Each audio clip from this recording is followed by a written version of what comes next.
Okay, ladies and gentlemen, here is the Raw review you've been waiting for. Let's go through generally all the stuff that need to go through before we get to Seth and John. And I'm sorry, I'm on medication. My allergies are really messing with me. I'm not myself. So I hope you understand if I sound a little weird, incoherent, and a little botchier than normal. Ooh, excuse me. Really feel loopy. Okay, let's look at Dean and Big Show. I didn't really care. Because Ryback has a staph infection, there's not much we can do about that. And I really hope he gets better. I know someone who has a staph infection. It is not good. It really gets you. That mess really gets you. You hate it. But let's just hope you'll be alright. I don't care about that match. What I do care about what happened with Bray Wyatt and Luke Harper and their segment. Was it a good segment? It doesn't really matter. Bray always does good segments. The point is we got a mini Shield versus a mini Wyatt family. And I don't want to see this. I want to see Dean Ambrose and Roman Reigns do something different. I want to see Bray Wyatt do something different. Why you had to pair him back with Luke? Why? This is what I believe. They have nothing for all four of these guys to do, so they throw them back together and let them face each other for a couple of months. Because the writers don't know how to write. This is how I feel about it. Fandango versus Neville. Now, Fandango was a plot device for Neville and Goldust. I have not seen their feud, but it's good to see Goldust. I was kind of worried about what happened with Cody because his dad died. And we don't know about, not Goldust, I'm so sorry. I am acting loopy. Stardust. Cody Rhodes is Stardust. I'm very sorry. Damn, I hate having allergies. I'm sorry. But it's good to see Cody's alright. I really hope Dustin's alright. This is a big blow when you lose a relative. So it's good to see him back. And hopefully he's doing a good job. And this is a good feud for Neville because he needs someone who can really carry it. And that's good. Let's get the Orton and Sheamus bit over with. And the reason I'm not mentioning Orton versus Kevin Owens is because I don't want to see him go up against Orton. I don't want to see him go up against Cesaro.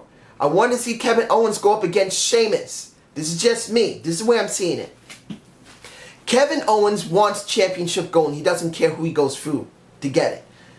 We've already seen Sheamus deal with Randy Orton over and over and over and over and over again. And the way I see this, eventually that Money in the Bank briefcase, which is like a title, is going to go to Randy Orton because they're going to fight over it unless Sheamus does actually cash it in. I'd rather see Kevin Owens deal with Sheamus so he can get it from him. I don't want to see Kevin Owens go against Cesaro for the simple reason Cesaro just turned to a face.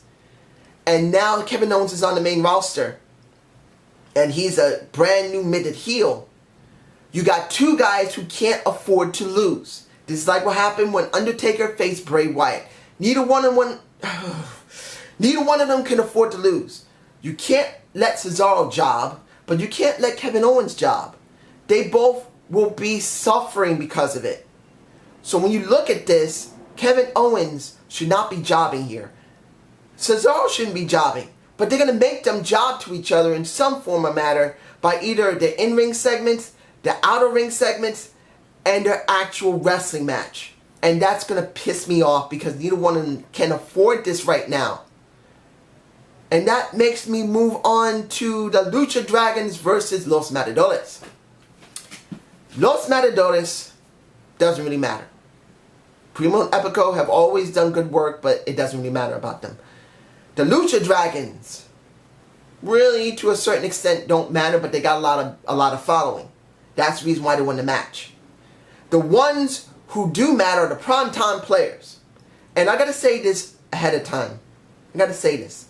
I'm so tired of guys and girls going next to commentators and saying their bits every single Raw, every single time. It's stupid. We had Sheamus, we had the primetime players, and we had The Miz. The only one that I cared about was the primetime players because they've always been charismatic. The Miz doesn't mean anything. Sheamus doesn't mean anything. Why don't they do this once every 2 or 3 months? They let someone talk on commentation. on the commentator table. Why they do it every single time? It is a waste of precious airtime and getting people over. But since they go by this moniker, they're doing these feuds every couple of weeks. It's stupid. It's a waste. But I enjoyed the commentator of the Titus O'Neil. He's always the best talker. I just loved it. And this is really trying to get New Day and the Primetime Players over. And I believe they're throwing in Los Matadores. So my fear is SummerSlam triple threat. We are going to have Los Matadores out. Lucha Dragons in. Primetime Players in. And New Day in. You're going to have 3 guys. 6 guys, I'm saying 3. 6 guys. And this triple threat, I don't want to see. Sorry. Whew. My allergies are really bothering me today. Let's see here. What am I forgetting? The women now. I love the women.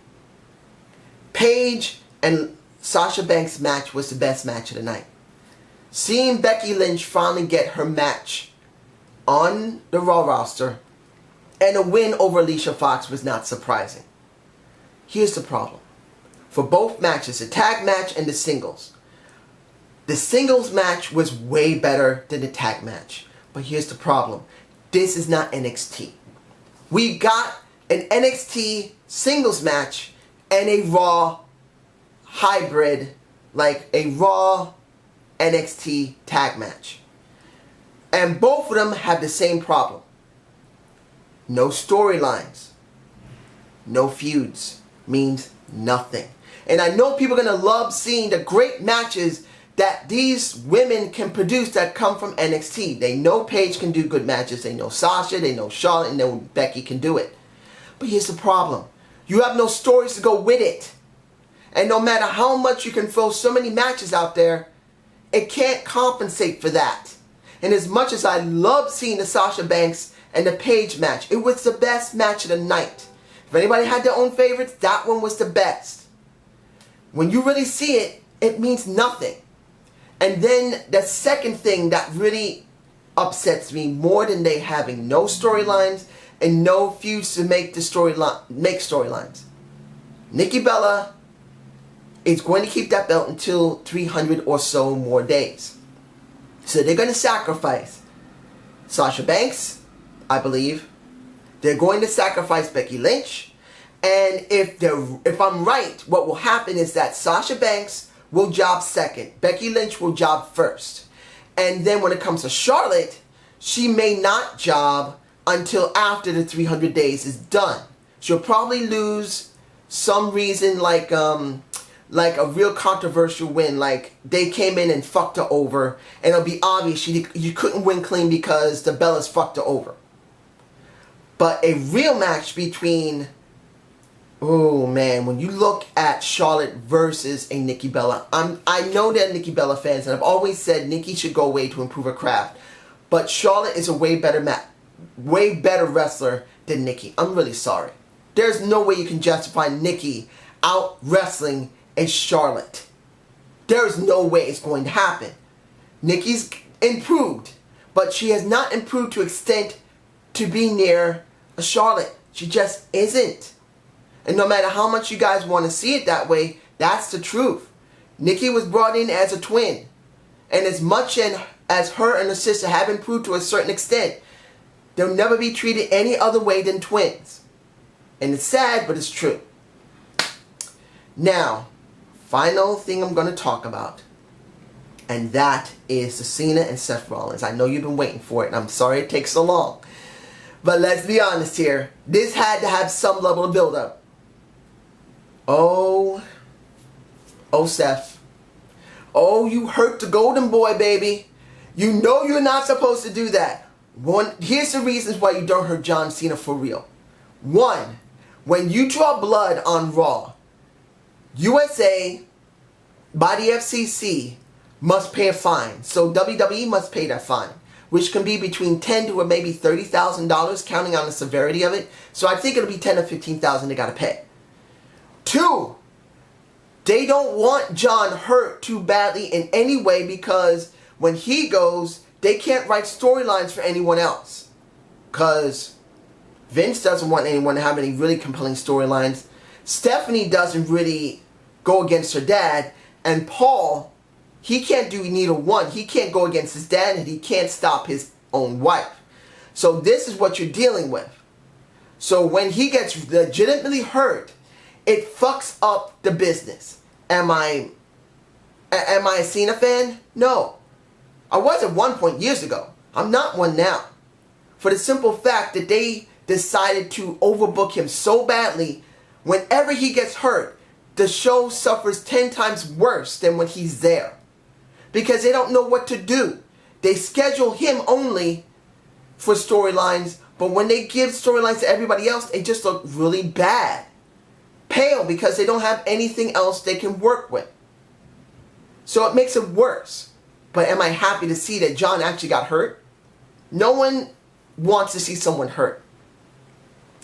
But you gotta admit, there's a few people that would really be happy about John getting his face messed up. They may not want John Cena to be out and dying, but they're glad to see something about him because that rotten motherfucker who's been fucking up Raw and SmackDown and the WWE for years finally got what he deserved. I'm sure some people can say that. But I'm seeing it in this perspective, and I'm not going to lie that I would, oh shit, this is something good. Now I know something bad is going to happen to Seth. And I was right. When he put him in the STF, and that's John, he really meant to hurt him. John never holds his STFs very well on purpose. He just doesn't. But that time, kind of like with David Otunga, who really pissed him off legitimately in real life, when you see Seth Rollins in that headlock while in the STF, he literally pulled back on purpose. He really wanted to hurt him because he broke his nose.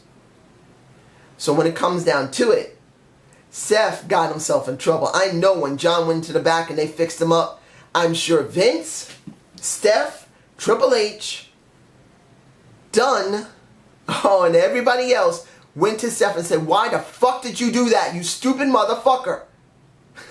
I'm sure they went to Seth and they burnt him bad. They said, you stupid ass motherfucker, you just messed up our boy. What the fuck's wrong with you? And I know people will say, hey, injuries happen in wrestling. Yes, they do. But when it comes to John, they're highly overprotective. So what did we get? We got an ending where John still prevails with a busted nose. He was going to win no matter what. But with the busted nose, many people will say, damn, you know how tough he is. Well, here's the thing. We've known about John being tough no matter what. It's not his toughness that's the issue with wrestling fans. It's the point that when it comes to his character jobbing and putting people over to make the business better, we fucking hate him. We may not hate him as an actual human being. Look, we know, and some people have stated this, John Cena in real life is a great guy to know. He's really a loyal guy. He's really nice. He does drink like a nut when he wants to. But he's still a really great guy. But when it comes to the business, he's as ruthless as they come. And he doesn't give a fuck who he buries as long as he stays on top. And let's be honest, he's buried a lot of people over the years. So the problem here is not how tough John was, and we didn't want to see him win against Seth Rollins. It was the point that John never jobs.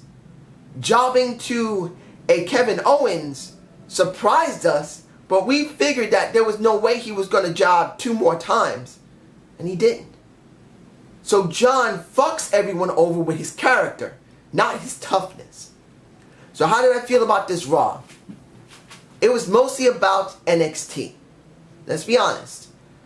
Every person that has been spotlighted is either a former NXT star or current one. Very few were just regular, ordinary Raw or SmackDown wrestlers.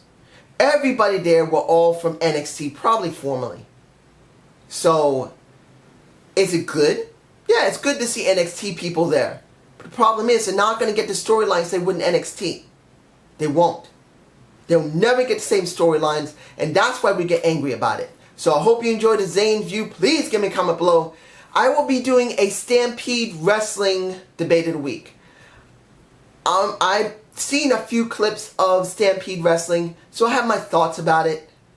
And I hope you have a good day and have a good night. Peace!